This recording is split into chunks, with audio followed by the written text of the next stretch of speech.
Dans cette vidéo, on va voir comment trouver une niche de business rentable sur Internet. Donc si je fais cette vidéo, c'est parce qu'en fait, quand je me suis lancé, j'avais beaucoup de mal à trouver une niche, à comprendre vraiment ce qu'était une niche. Et du coup, j'ai lancé plein de business qui se sont fracassés la tête. Et pour pas que ça vous arrive, j'aimerais vous donner des éléments pour que vous puissiez comprendre comment on choisit une niche de manière efficace. On va rentrer tout de suite dans le vif du sujet. Le premier truc à comprendre, c'est ce concept de idée vs problème. Donc la plupart des entrepreneurs débutants, ils font quoi? Ils réfléchissent et ils disent voilà, j'ai trouvé une idée de business, est-ce que tu penses que ça peut marcher? Et en fait, c'est vraiment un danger de partir d'une idée. Car en fait, on s'en fout un petit peu de ce qu'il y a dans votre tête, même si la société, peut-être avec le storytelling qu'il y a autour des entrepreneurs, vous fait croire que tel entrepreneur a eu une idée de génie, etc. et qui s'est réveillé avec cette idée et que voilà, 20 ans après, il a construit un empire. Mais en fait, c'est pas du tout ça. Les plus grandes entreprises et les plus grandes réussites sont bâties sur la résolution d'un problème. Donc, si vous partez de la résolution d'un problème, qui est important, c'est-à-dire qu'il y a beaucoup de gens qui sont intéressés par ce problème et qui seraient prêts à payer pour ce problème. Déjà, vous partez sur de bonnes bases. Et si vous partez d'une idée et que votre idée ne résout pas vraiment un problème, que c'est une idée, faites attention. Et ça peut être une idée, mais demandez-vous quand même derrière, est-ce que ça résout un problème? Quel problème? Est-ce que ce problème est important? Ça, c'est la première chose. La deuxième chose, c'est que vous devez résoudre un problème de ces trois grandes catégories. Donc, soit aider les gens à gagner plus d'argent. Donc, d'une manière ou d'une autre, ça va être ça. C'est pas forcément gagner plus d'argent concrètement, ça peut être économiser de l'argent, ça peut être trouver un emploi du coup pour gagner de l'argent, mais en gros la première grande catégorie c'est how to make money, donc comment gagner de l'argent. La deuxième catégorie c'est la catégorie des relations, donc ça c'est une grande catégorie qui est très importante parce que les êtres humains sont intéressés par avoir de meilleures relations, que ce soit amoureuses, amicales, professionnelles, etc. Donc ça c'est un des grands problèmes qui compte. Et la troisième catégorie c'est la santé. Donc, comment améliorer sa santé. Et ça, c'est la grande catégorie. Pareil, dans la catégorie de la santé, il peut y avoir plusieurs niches. Par exemple, la nourriture bio, ça va rentrer dans la catégorie de la santé, puisque les gens qui vont consommer de la nourriture bio, en général, c'est pour essayer de prendre soin de leur santé.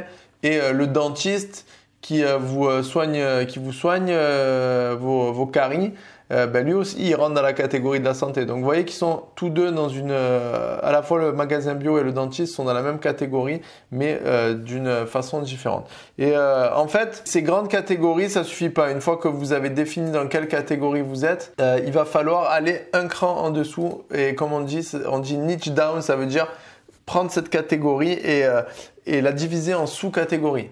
On va le faire tout de suite. Donc, par exemple, l'argent, ok. Donc ça, c'est la première grande catégorie. Hop. Ça, c'est la santé. Et ça, c'est les relations. Ok? Et dans chacune de ces grandes catégories, on va rediviser. Par exemple, je vais prendre l'exemple de l'argent. Donc l'argent. Vous pouvez être dans la catégorie de l'immobilier et être dans l'argent. Par exemple, si vous aidez les gens à faire de l'achat-revente, vous êtes dans la catégorie immobilier et vous servez la grande catégorie argent. Mais vous pouvez être aussi dans la catégorie par exemple, marketing et servir la niche de l'argent, d'accord? Donc en fait, vous voyez qu'on a redécoupé cette grande catégorie en sous-catégories. Et pareil, on va aller encore plus loin en fait. L'immobilier, ça suffit pas. Mais justement, j'ai pris l'exemple, donc je vais continuer. Donc là, par exemple, l'achat-revente, c'est une sous-catégorie de l'immobilier qui est une sous-catégorie de l'argent. Ok, revente, hop. Ça peut être aussi, je sais pas moi, ça peut être aussi le investissement locatif. Ok. Et pareil, en fait, vous allez avoir toute une gamme de sous-catégories, etc. Et en fait, Pour choisir une niche efficacement aujourd'hui sur Internet, il y a beaucoup de gens qui se trompent et qui vont choisir la niche de premier niveau. Ils vont dire, moi, je vais montrer aux gens comment gagner plus d'argent.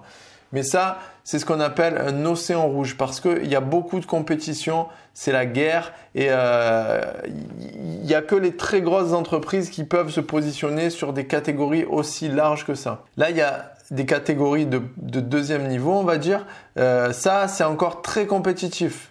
L'immobilier, si vous faites une chaîne, par exemple YouTube, ou si vous montez un business sur Internet pour apprendre aux gens l'immobilier, ben, bon courage. Vous allez être contre des gens qui sont là depuis des dizaines d'années et ça va être compliqué. Par contre, les catégories de deuxième niveau comme ça,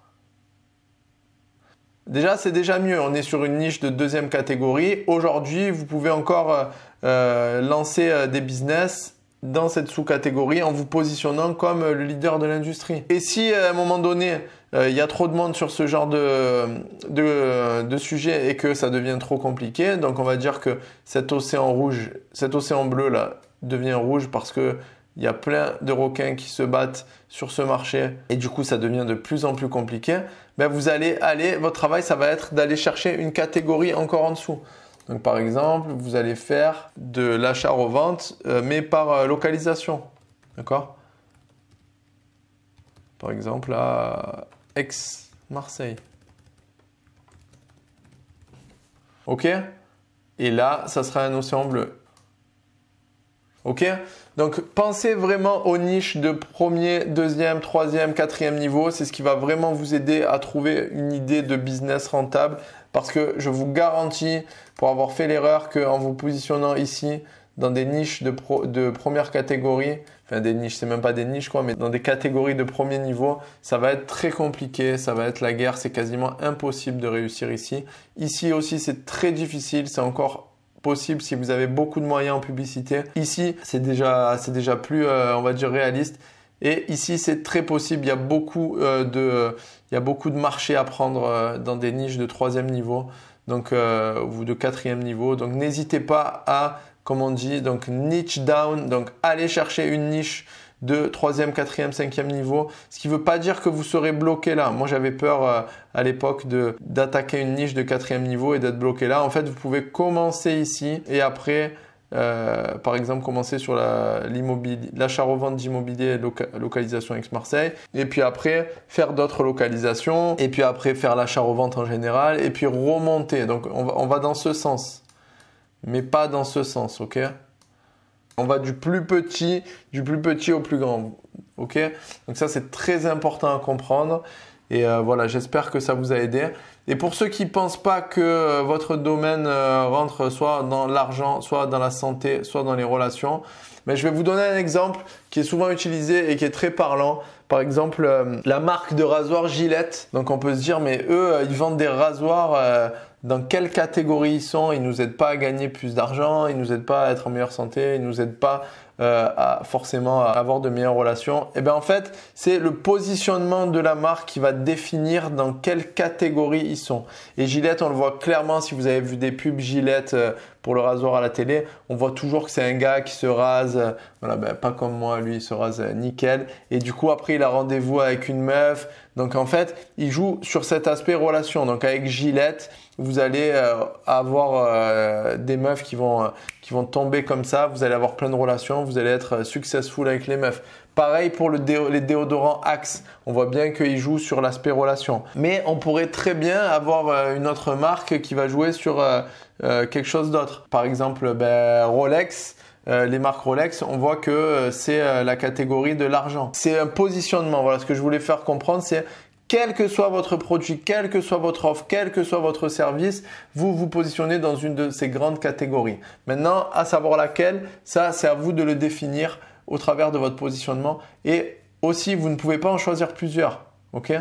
Il faut en choisir une, en mettre une en avant parce que le message de vente, le positionnement va être beaucoup plus efficace. Voilà, j'espère que cette vidéo vous a plu. Si vous voulez lancer un business digital et créer votre formation en ligne, vous pouvez aller dans la description de cette vidéo et je vous partage un tunnel de vente que j'ai créé et que je vous offre. Vous avez juste à le télécharger, à l'importer dans votre compte ClickFunnels. Ça va déclencher un essai gratuit de ClickFunnels qui est le logiciel que j'utilise pour gérer tous mes business en ligne. Donc si c'est quelque chose qui vous intéresse, je vous invite à aller cliquer dans la description. Moi, j'étais très content de faire cette vidéo. N'hésitez pas à me poser des questions en commentaire, liker cette vidéo et on se retrouve très vite.